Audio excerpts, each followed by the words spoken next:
Fly on out, boy. How do, Pádraig? Hi there. Huh? So my latest video has basically tripled my subscribers, which is pretty cool. Unfortunately though, now is the time to scare you all off with some entirely unrelated content.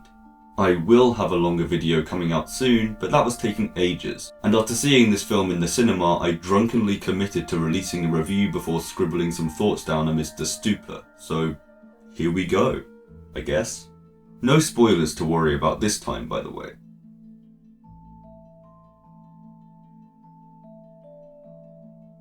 The Banshees of Inisherin is the latest film by the much-lauded playwright Martin McDonagh, who has previously graced the silver screen with the serial award-winning 3 Billboards Outside Ebbing, Missouri, one of my very favourite films in 7 Psychopaths, and of course the modern classic In Bruges. Now you may have guessed that I'm a big fan, especially of the dark humour that ensures that each of McDonagh's films walks the fine line between irreverent silliness and bleak existential despair. But I really wasn't sure what to think of the Banshees of Inisherin when I walked into the cinema. Sure, there was something of a getting the band back together vibe, with Colin Farrell having starred in 2 prior McDonagh films and Gleeson appearing alongside him in Bruges, as well as in the short film Six Shooter, and besides Don Cheadle in The Guard, a film produced by McDonagh and directed by his brother. However, I couldn't really tell what it was about, assuming that there must have been something else other than the apparent premise of 2 old friends growing bored of one another. In Bruges is about 2 hitmen in hiding. 3 Billboards follows the rage and attempted revenge of a woman whose daughter was murdered, and 7 Psychopaths features 7 psychopaths. So the Banshees would surely erupt into chaos or feature some element that brought in another more dramatic story. And I was sort of right about some of those things. A bit. Because whilst it does result in some serious shit, the entire film really is built upon the foundation of one man deciding that he's bored of the other. And yet, this works brilliantly. So, how? Being set in 1923, in an extraordinarily isolated community on a fictional island off the west coast of Ireland, the Banshees of Inisherin is fundamentally driven by boredom. Not our own, as we are thoroughly entertained by the events and their fallout, but that of the characters themselves. And whilst it might initially seem that that's solely the case for Gleeson's character Colm, who initiates the events of the film after growing tired of Pádraig's company, it's also the reason why the story can continue. The film is set on a rural island with nothing to do except going to the pub and attending church once a week. In fact, the pub, the church and the home are pretty much the only 3 elements or locations of these men's lives, and as such, one seemingly small change can be devastating. If this were set today, there would be millions of other activities for Pádraig to access, and he might go and live happily with new friends, at new places and with new hobbies. And the same might be true if he were living somewhere less isolated, even if it was still set 99 years ago. But he has nothing else to do in his life, and neither does his friend turned enemy, meaning that they are forced to interact again and again with little respite from their growing feelings of hatred towards one another, souring every waking moment as each of those 3 pillars of their lives are torn down one by the bitterness between them. On this island, in this time, the small things are so much more powerful. Your friend doesn't want to drink with you, and it becomes the most destructive and earth-shattering news on an island where domestic abuse and sexual assault are waved off like they're nothing. The film is refreshingly, poignantly contained, a phrase that I hate myself for saying, but it's true, both within itself as a standalone story and within the island upon which it is set, which is especially invigorating when you consider the grand scale and franchise writing of the films that mostly dominate the cinema these days.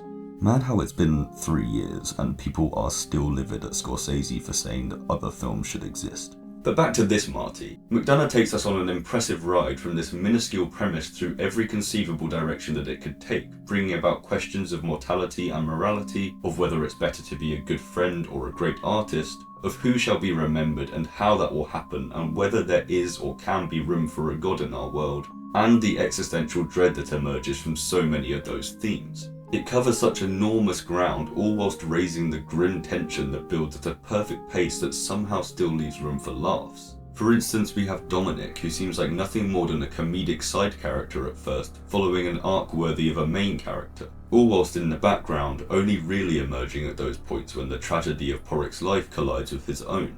we have a villain who appears with even less frequency, only really emerging to push the narrative and its characters further beneath the waves of despair.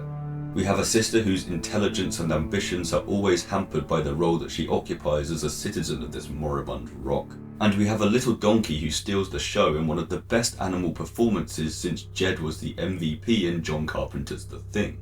The scope of this film is one of the widest I've seen, and the scale is one of the smallest I've seen. And it's that contrast that makes these two fellas not sitting together at the pub into the best film I've seen this year.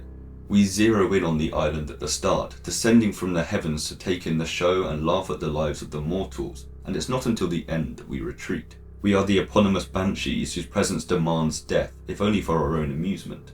But as Colin theorises, we don't cry out to the living, instead only sitting down to watch these little insignificant playthings, chuckling at the humour of their anguish and agony before returning to the skies once satisfied.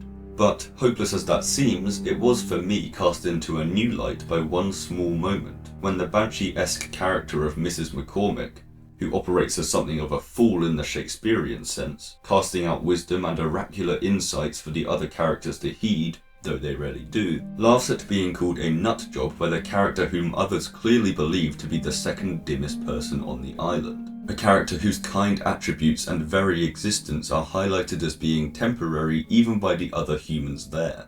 To me, this Banshee's laugh isn't one that is cruel or revelling in pain or death, as she seems to genuinely find interest in this incredibly plain, human phrase. Everyone says that he's boring and dull, and yet the wisest character of all, the fool who speaks truth to an audience that only they seem even partially aware of, sees him as interesting, watches and chuckles as per the aforementioned discussion of what banshees are, bemused by the world of the living and the struggles that seem so small in an angelic sense, but which are, in fact, the only things that matter. These lives, our lives, aren't made important by what's remembered 50 years from now, but by these struggles and how we deal with them, and the kindness and contempt that we reserve for our neighbours, and perhaps even by whether or not we can find some space for a little comedy along the way. Thanks for watching. You guys are awesome, and I really appreciate all the feedback on my last few videos in particular. Did you have any thoughts on this film? If any of you have seen it, I don't know. Most of my viewers are American, I don't know if it's big over there. Either way, I should have the next video out at some point in the future, and I hope to see you all then. Ciao.